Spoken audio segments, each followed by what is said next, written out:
कुरडई म्हटली की सगळ्यांच्या चेहऱ्यावर आहे ना प्रश्नचिन्ह येतो, मी ती कधी करू, एवढा वेळ मला आहे का, ती कधी मी चुरू, त्याचं चिक कधी काढू, ती कधी हाटू. पण ह्या सगळ्याला ऑप्शन म्हणून आहे ना कुरडईचा एक नवीन प्रकार आणलेला आहे. त्याचीच बहीण म्हणजे रव्याची कुरडई.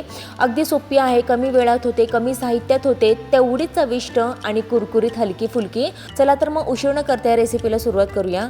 नमस्ते, मी पल्लवी, सिम्पली कुकिंग विथ पल्लवीच्या किचनमध्ये तुमचं खूप आणि खूप मनापासून स्वागत आहे. इथे ना आपल्याला 1 किलो असा रवा घ्यायचा आहे. 1 किलोचं मी कुरडई बनवून दाखवणार आहे रव्याची, म्हणून इथे आपल्याला 1 किलो बारीक रवा लागणार आहे. जर तुमच्याकडे जाड असेल तर तो एकदा मिक्सरला लावून घ्या, पण शक्यतो बारीकच घ्या, त्याने कुरडई ही अप्रतिम होतात. त्याचं चिक आहे ना छान असा आहे ना, आपण गव्हाची कुरडई करतो ना सेम तसा असा होतो. आता ना ह्या रव्यात ना भरपूर पाणी घालून आहे ना आपल्याला 2 दिवस भिजत घालायचं आहे. 2 दिवस का, कारण आहे ना ऊन भरपूर आहे, गरमी भरपूर आहे, तो जास्त आंबेल म्हणून आपल्याला 2च दिवस भिजत घालायचं आहे. आणि तिसऱ्या दिवशी काढून आपल्याला आहे ना त्याचा चिक हटायचा आहे.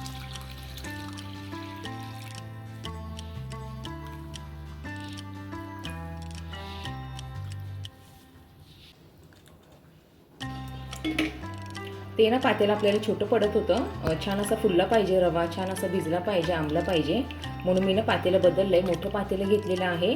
मोठं पातेलं घेतलं ना छान असं पाणी बसतं, ते वरती काळं काळं पाणी त्याचं येतं, मग आपल्याला ते काढून टाकायला पण सोपं पडतं. त्यात पाणी बसलं नसतं आणि पाणी आपल्याला बदलता पण आलं नसतं, म्हणून मी मोठं पातेलं घेतलं आहे. आता आहे ना हे मी झाकून ठेवणार आहे आणि 3 दिवस आहे ना ह्याला छान असं भिजून देणार आहे. आपण गव्हाचं कसं भिजवतो तसं सेम रव्याचं हे तसंच असतं, तसं आपण आता ह्याला झाकण ठेवून भिजत घालून ठेवूया. बरोबर आज पहिला दिवस आहे, मी तुम्हाला अपडेट हे देतच जाईल की कसं कसं हे भिजलेलं आहे आणि कसं हे करायचं आहे. झाकण ठेवून घेऊया आता आपण, आणि ना हे 2 दिवस आपल्याला भिजून द्यायचं आहे. आपले 2 दिवस हे पूर्ण झालेले आहेत. आजचा दिवस हा 3रा दिवस आहे आणि थंडी असली ना जास्त हे लवकर भिजत नाही, पण हे गरमीचे दिवस चालू आहेत म्हणून आहे ना हे जास्त लवकर असं हे फर्मेट होतं पीठ, किंवा ते चिक हा जास्त असा आंबू शकतो, म्हणून आपल्याला 2च दिवस हे ठेवायचं आहे भिजत घालून. तिसऱ्या दिवशी आपल्याला चिक हाटायला घ्यायचं आहे. चिक आहे ना तुम्ही बघू शकता घट्ट असा आपला तयार झालेला आहे. आपण ह्याला आता हटून घ्यायचं आहे. रवा हा गव्हापासूनच बनलेला असतो, म्हणून डिक्टो चिक आणि कुरडई ही सेम गव्हाच्या कुरडईसारखी लागते. म्हणून आहे ना मला तर वाटतं चुरून घेण्यापेक्षा गहू वगैरे ना नवशिक्यांना किंवा काही आपण गव्हाचे करू शकतो, किंवा काही अशा दोन्ही प्रकारचे पण आपण करू शकतो. सोपे आहेत, एकटीने होतात, पटकन होतात आणि सेम लागतात. तुम्ही बघू शकता सगळं मी वरचं पाणी नाही काढून टाकलेलं आहे आणि फक्त चिक खाली राहिलेला आहे. असा आपल्याला हा चिक तयार झालेला आहे. आपण आता हा चिक आहे ना मोजून घेऊया.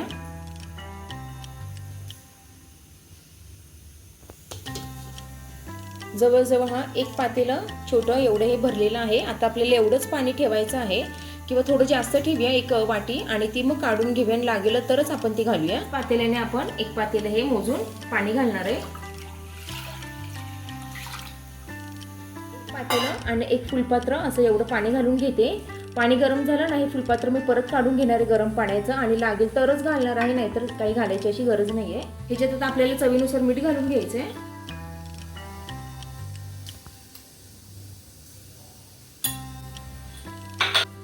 या पाण्याला छान अशी आपण खळखळून अशी उकळी आणून घ्यायची आहे. खूप सोपे आहेत. गव्हाची कुरडईला चिक काढावं लागतो किंवा ते चुरावे लागतात गहू, पण ही स्टेप आहेत ना रव्याची कुरडई सेम तशीच लागते आणि चुरावं वगैरे लागत नाही. आणि चव जर तशीच असेल किंवा चिक जर खायला तसंच लागत असेल तर करायला काय हरकत आहे रव्याची कुरडई. म्हणून मी ना काय करते, काही गव्हाच्या करते आणि काही रव्याचे करते, दोन्ही पण अशा मी करते. खूप छान अशा होतात, म्हणून ही रेसिपी मी तुमच्याबरोबर शेअर करते. आता आपण पाण्याला छान अशी उकळी आणून घेऊया. छान असं आपलं पाण्याने खळखळून उकळलेलं आहे. आपण आहे ना त्यातलं एक्स्ट्राचं पाणी जे घातलं होतं ना ते काढून घेऊया. आता मी पाणी एक्स्ट्राचं काढून घेतलंय. हळूहळू हा चिक घालायचा आणि आपल्याला हाटून घ्यायचा असा.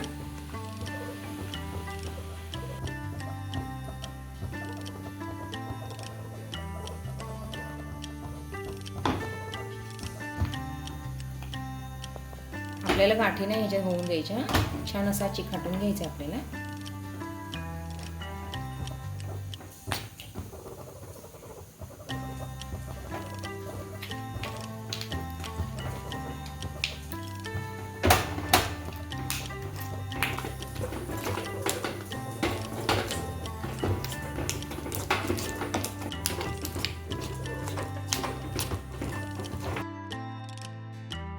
चिक आहे ना हा थोडा घट्ट झाला तरी पण चालेल, पण जर पातळ झाला ना तर मग ते घट्ट लवकर होत नाही किंवा होतच नाही तो घट्ट.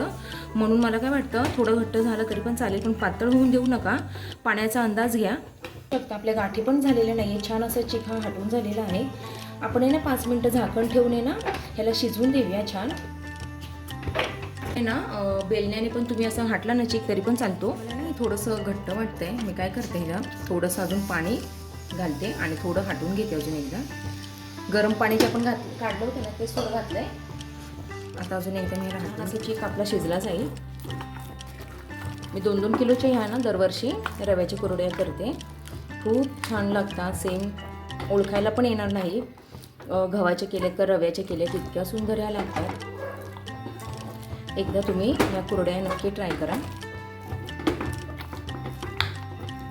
इथे ना मी थोडं चाटून बघून आहे ना मीठ थोडं घातलं होतं, कारण मला आळणे लागत होते भरपूर. म्हणून तुम्ही चाटून बघून आहे ना थोडं मिठाचं प्रमाण पण कमी जास्त करू शकता. जेव्हा आता ओली कुरडई खातो त्यातही ना काय होतं मीठ आपल्याला बरोबर लागतं, पण जेव्हा कुरडई वाळते तेव्हा मग ती थोडी खारट लागू शकते. म्हणून जरा आळणी असली कुरडई तरी पण चालणार आहे. पुन्हा थोडंसं पाणी वाढून आहे ना मी चिक हा छान असा पुन्हा एकदा हटवून घेतलेला आहे. आता हे सगळं आपण काढून घेऊया, एकत्र करूया हे सगळं चिक आणि ना आपण झाकून ठेवूया, म्हणजे अजून छान हा शिजला जातो. जर चिक नाही ना शिजला मग कुरडई ही कागदाला चिटकते, ही त्याची खूण आहे नाही शिजण्याची. आणि जेव्हा चिक हा पूर्ण शिजतो ना तेव्हा ना कुरडई ही आपल्याला हाताने उचलता येते आणि हाताला पण हा चिक चिटकत नाही अशी आहे. चिक जर चांगला शिजला तर मग कुरडई ही तिप्पट नाही चौफट फुलते, पण जर नाही चिक चांगलं शिजलं तर कुरडई ही तेलात टाकल्यावर फुलत नाही. आपण आता ह्याला झाकून ठेवून आहे ना छान असं ह्याला एक वाफ काढून घेऊया. छान असं एक वाफ काढून घ्यायची आहे आपल्याला. हे सगळं पीठ आपल्याला एकत्र असं करायचं आहे आणि वाफ काढून घ्यायची. आता याला झाकून आपण एक वाफ काढून घेऊया. 10 मिनटं झालेली आहेत. छान असं चिक आहे ना शिजलेलं आहे, छान अशी वाफ निघालेली आहे. तुम्ही बघू शकता कढई सोडायला लागले, म्हणजे आपला चिक आहे ना छान असं शिजलेला आहे. तो कढई सोडायला लागलेला आहे, समजून जायचं म्हणजे चिक आपला छान शिजलेला आहे. आता ह्याला आपण आहे ना उतरून घेऊया, गॅस बंद करूया. मस्त शिजलेला आहे, मऊ असं शिजलेलं आहे. आता आपण ह्याच्या कुरड्या पाडून घेऊया. हे जी खून असते शिजलेली आपण आहे ना असं बघितलं ना हाताला तो चिटकत नाही आणि कढई सोडायला लागलेला आहे. जे पण आपण भांडं घेतो ते सोडायला लागलेलं पाहिजे, मग समजून जायचं चिक आपलं छान असं शिजलेलं आहे. आता आपण ह्याच्या कुरड्या करून घेऊया.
बघू शकता छान अशी आपली 1 किलोची रव्याची कुरडई ही तयार झालेली आहे. ओळखता पण येणार नाही की गव्हाची नाहीये रव्याची आहे, कारण सेम होतात, चवीला पण सेम लागतात, खूप छान असे लागतात, ओळखता येणार नाही असे हे झालेले आहेत आणि तसेच ते होतात. चला तर आपण ह्याला तळून घेऊया.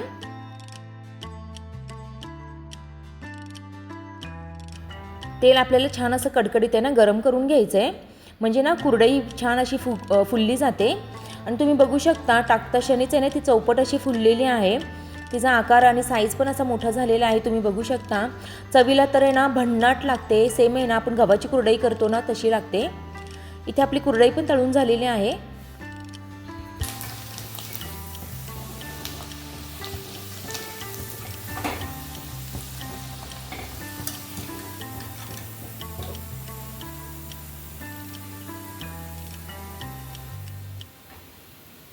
चौपट ही अशी आपली फुललेली आहे कुरडई, तुम्ही बघू शकता छान अशी झालेली आहे. एक एक दाणा ह्याचा छान असा खाता येईल अशी झालेली आहे. ही रेसिपी तुम्हाला कशी वाटली, आवडली का? मग नक्की लाईक, शेअर आणि सबस्क्राईब करायला विसरू नका. चला तर मग पुन्हा भेटूया अशा एका छानशा आणि नवीन रेसिपीमध्ये. तोपर्यंत बाय.